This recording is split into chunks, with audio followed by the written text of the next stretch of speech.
Hoy tratamos el tema del afeminamiento en el mundo gay. Es un tema delicado y que no se suele tratar muchas veces.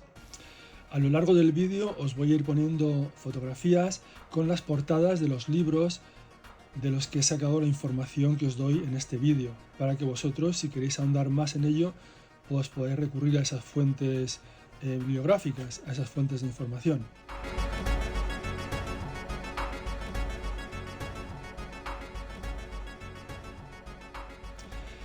En los vídeos anteriores, como recordaréis quienes estéis siguiendo este canal, hemos hablado de la incidencia de la homosexualidad en hombres y mujeres, cuántos hombres son homosexuales, cuántas mujeres son homosexuales, y de los matrimonios heterogéneos, matrimonios de un hombre de orientación gay con una mujer o de una mujer lesbiana con un hombre, y las estadísticas y por qué se casan, las reacciones que tienen los cónyuges que no son homosexuales al enterarse de que su pareja sí lo es.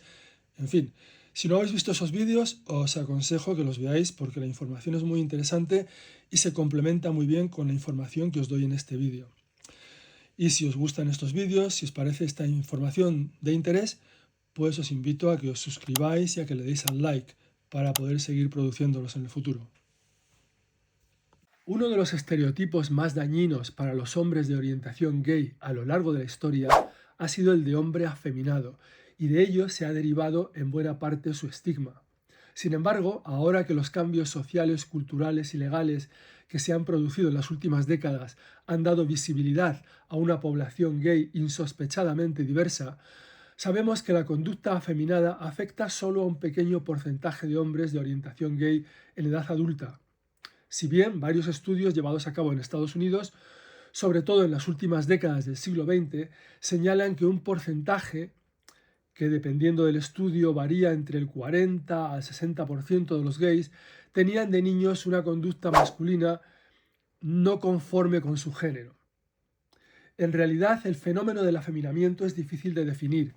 Para empezar, hay que distinguir entre afeminamiento y amaneramiento. Un porcentaje significativo de hombres heterosexuales manifiestan algún tipo de amaneramiento. Y esos amaneramientos están presentes en su infancia, en los hombres heterosexuales. Según algunos estudios, pueden llegar hasta el 25% de los niños heterosexuales. No es afeminamiento, pero son amaneramientos que a veces traducimos o conceptualizamos como ñoñería, es un poco ñoño, se comporta de una manera ñoña. ¿Cuántos tipos de pluma existen en el mundo gay? Al menos dos: el afeminamiento, propiamente dicho, es decir, la imitación de rasgos femeninos en la voz, gesticulaciones y actitudes en general, y lo que podríamos denominar la pluma gay, que es una cierta forma de amaneramiento que no se puede definir propiamente como afeminamiento. También hay que decir que existen hombres heterosexuales de todos los grupos de edad que siguen mostrando en edad adulta formas de amaneramiento, lo que hemos denominado actitudes o comportamientos o gesticulaciones ñoñas, no afeminados, sino ñoños, pero es amaneramiento. Lo que complica más aún la posibilidad de realizar estudios estadísticos sobre el afeminamiento en el mundo gay es no solamente definir lo que es afeminamiento frente a amaneramiento, sino también qué grado de afeminamiento cuenta para definir a un hombre como afeminado. En algunos casos es muy intensa y manifiesta la conducta afeminada, pero en otros simplemente se percibe algún rasgo ocasional de lo que se ha denominado técnicamente disconformidad de género. ¿Se puede poner a unos y a otros en el mismo grupo estadístico? La respuesta es que probablemente no. ¿Son el amaneramiento y la pluma gay meramente formas de afeminamiento? Bueno, las respuestas a estas preguntas tienden a ser muy subjetivas, lo cual dificulta aún más la realización de estudios de carácter estadístico sobre esta cuestión. Además, es sabido que a veces los gays modifican su conducta expresándose de un modo más amanerado o afeminado, según los casos, cuando están rodeados en un ambiente gay, es decir, con amigos, en locales o en manifestaciones de tipo LGTBIQ. y se sientan más cómodos y libres para expresarse así sin temor a ser estigmatizados o a llamar la atención. El afeminamiento en sus formas más manifiestas suele ser expresión de descontento con la pertenencia al género masculino, en sus formas más manifiestas y extremas, más intensas, y con frecuencia en esos casos es preámbulo de la transexualidad, aunque no siempre ni necesariamente.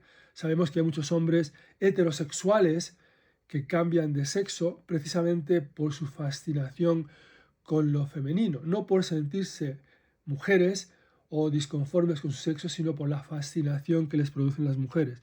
Es una hiperheterosexualidad, diríamos. Lo que los psicólogos y psiquiatras norteamericanos han denominado el Sissy Boy Syndrome, que en español podríamos traducir por el síndrome del mariquita, ha sido objeto de estudio ya desde el último tercio del pasado siglo. Y los planteamientos frente a este síndrome han variado mucho según ha ido evolucionando la realidad social y cultural. Antes, una cuestión importante era si se debía tratar el síndrome de afeminamiento con terapia, como un problema médico, con psicoterapia, mientras que en la actualidad se ha pasado a una actitud de respeto por la identidad de género que muestre cada persona, sin intentar cambiarla.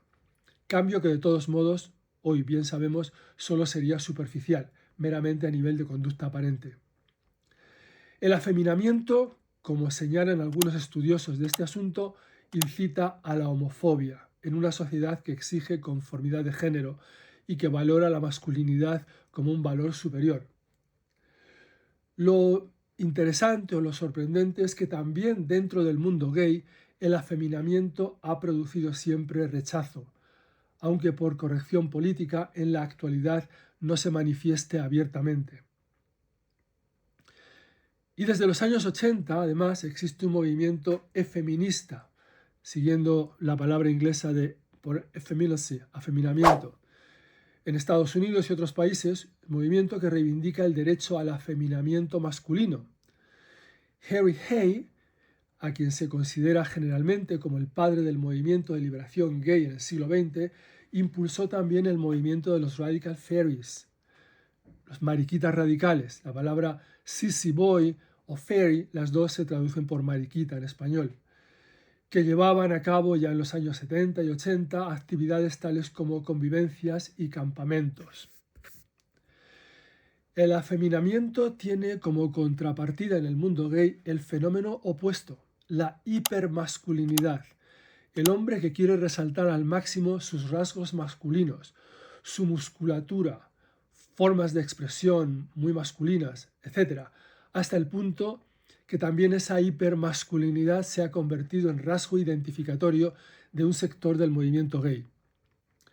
No hay acuerdo entre estudiosos sobre si la hipermasculinidad es simplemente una fuerte reacción, una hiperreacción al afeminamiento en el mundo gay y al temor a ser identificados como hombres femeninos, o si tiene otras raíces psicológicas o genéticas.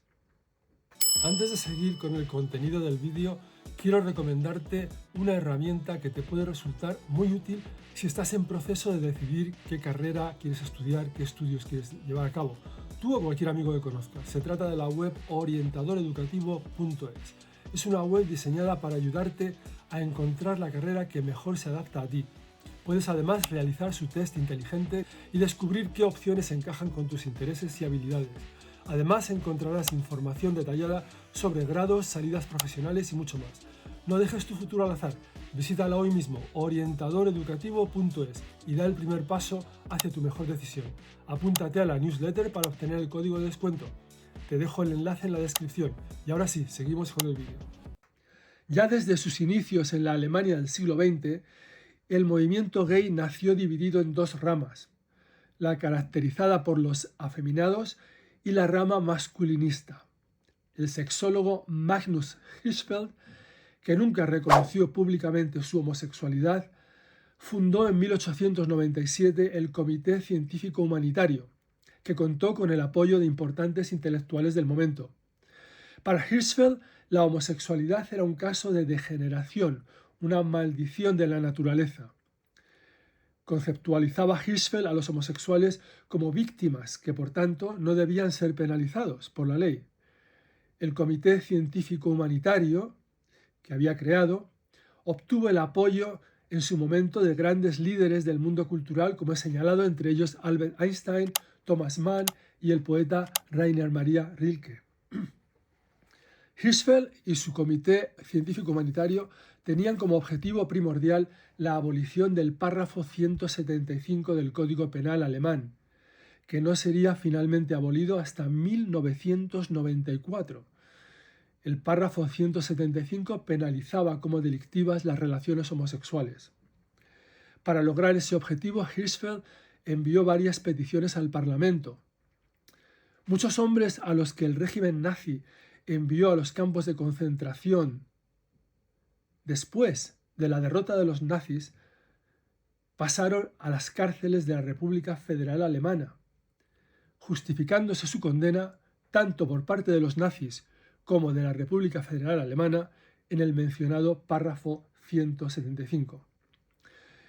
En 1919, Hirschfeld creó el Instituto de Investigaciones Sexuales, que tenía una magnífica biblioteca e instalaciones, y en 1921 organizó la Liga para la Reforma Sexual, que llegó a tener 130.000 miembros en todo el mundo. Los nazis paralizaron por completo las actividades de Hirschfeld y el Instituto de Investigaciones Sexuales fue destruido. La rama masculinista de lo que podríamos denominar la prehistoria reciente del movimiento de liberación gay está representada por Adolf Brand y la organización que creó para reivindicar los derechos de los hombres homosexuales, llamada Gemeinschaft der Eigene, comunidad de los selectos o de los superiores, de los especiales, y cuyo órgano de expresión era la revista Der Eigene, los selectos, los especiales.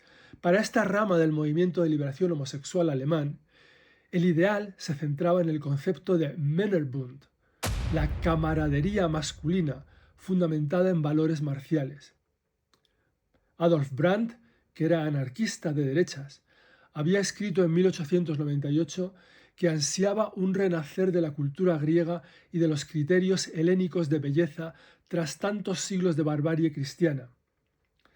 Las páginas de la revista Der Eigene, los selectos, sirvieron para dar expresión a ideas misóginas, racistas y antidemocráticas. Sus fotografías de jóvenes desnudos llevaban títulos como Rasse und Schönheit, raza y belleza, o Deutsche Rasse, la raza alemana.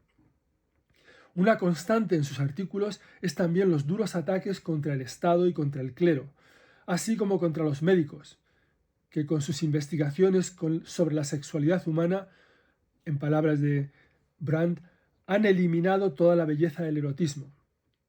Y contra Hirschfeld. Adolf Brand, que en 1896 había hecho frente común con Hirschfeld por la despenalización de la homosexualidad, declararía en 1929 que la reforma legal era una cuestión secundaria, pues el impulso erótico en que él creía estaba por encima de la grosera sensualidad que castigaba la ley. Más aún, en 1925, algunos colaboradores de Der Eigene, de la revista esta, los selectos, sostenían públicamente que había que acabar con el Instituto de Hirschfeld, pues sus actividades eran dañinas para el pueblo alemán. Pero si algo caracterizaba a la ideología del masculinismo era el desprecio hacia los afeminados, a quienes veían como monstruos decadentes, enfermos y degenerados, incapaces de controlar su apetito sexual. Los otros homosexuales, al contrario, son siempre masculinos, incluso más masculinos que los hombres heterosexuales, según lo decían en la revista Der Eigene. Y su homosexualidad, la homosexualidad de estos hombres masculinos, no tiene ningún elemento patológico ni de degeneración. Estos Übermänner, como los llamaban, estos superhombres, son superiores y desempeñan un papel importante en la sociedad. A la subyugación emocional del hombre heterosexual a la mujer y al incipiente movimiento de liberación de la mujer achacaban los masculinistas lo que ellos veían como debilidad y decadencia de Occidente.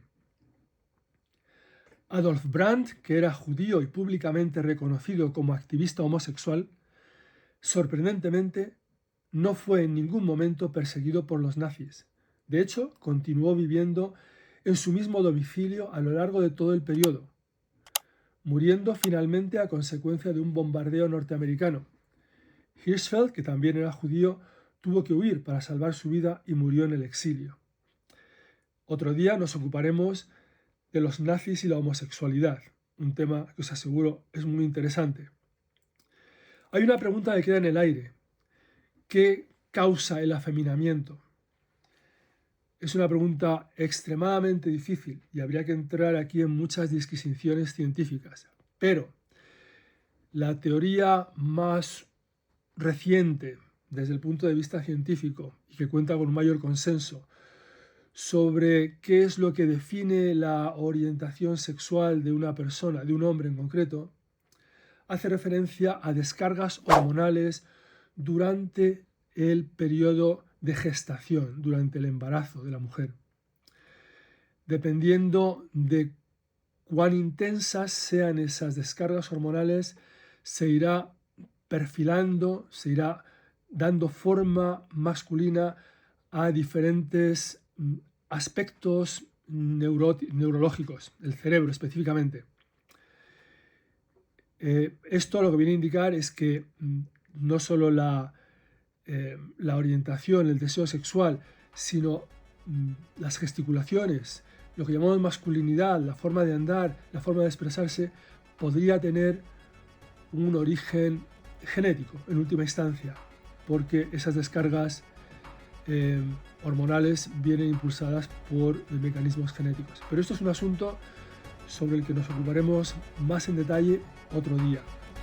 Hasta entonces, os deseo un buen día, amigos.